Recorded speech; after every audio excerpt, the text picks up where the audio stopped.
तुम दिल से रिश्ते निभाती हो तभी दुखी हो। अपने घर के बरामदे में बैठी कामिनी मटर छील रही थी। तभी उसके पास उसकी भाभी का फ़ोन आया। उसने फ़ोन उठाया नहीं। फिर थोड़ी देर में उसकी ननंद का फ़ोन आया, तब भी उसने नहीं उठाया। पता नहीं आज कामिनी को क्या हो गया। किसी के भी फ़ोन आने पर पहली बार में उठा लेने वाली कामिनी आज फ़ोन ही नहीं उठा रही थी। उसका कारण जानने के लिए हम एक दिन पहले कामिनी के घर हो रही पार्टी में चलते हैं।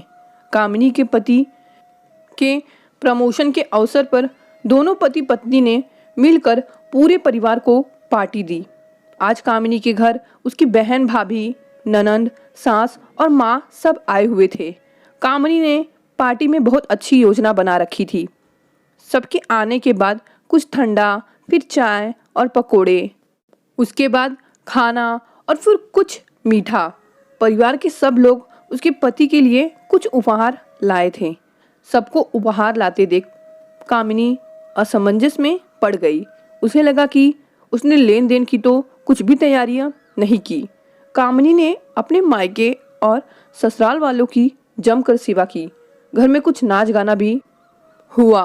पार्टी खत्म होने के बाद जब सबका घर वापस जाने का समय हुआ तो कामिनी ने अपनी भाभी, ननंद और बहन को शगुन के तौर पर कुछ रकम दी ताकि कोई खाली हाथ ना जाए। उसके शगुन देते ही सब में बातें होने लगी।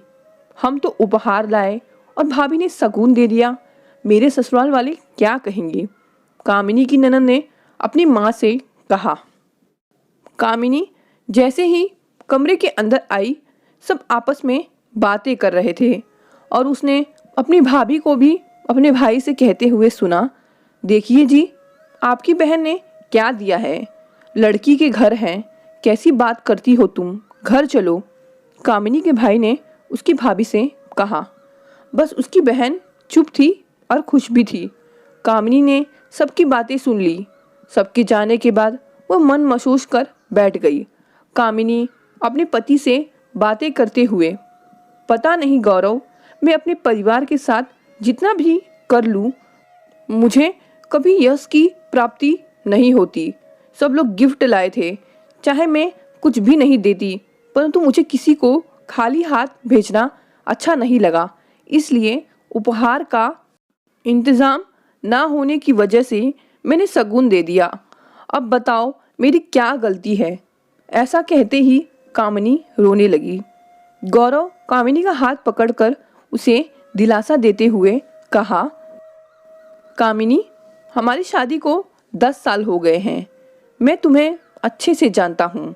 तुम सबके साथ दिल से रिश्ते निभाती हो, तभी इतनी दुखी होती हो। धैर्य रखो, सब ठीक होगा।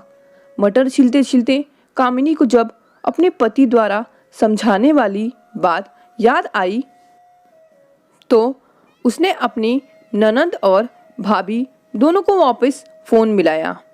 कामिनी जो सोच रही थी उससे बिल्कुल उल्टा हुआ। उसे लग रहा था कि उसकी भाभी और ननंद दोनों ने कमियां निकालने के लिए फ़ोन किया है, परंतु उन्होंने तो धन्यवाद करने के लिए फ़ोन किया था। उसके बाद कामिनी के मन का बोझ थोड़ा हल्का हुआ।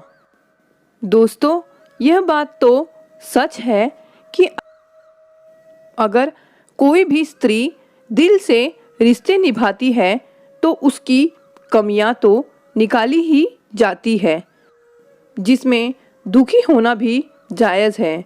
दिल से रिश्ते निभाने का फल अवश्य ही मिलता है, चाहे कुछ समय लगे।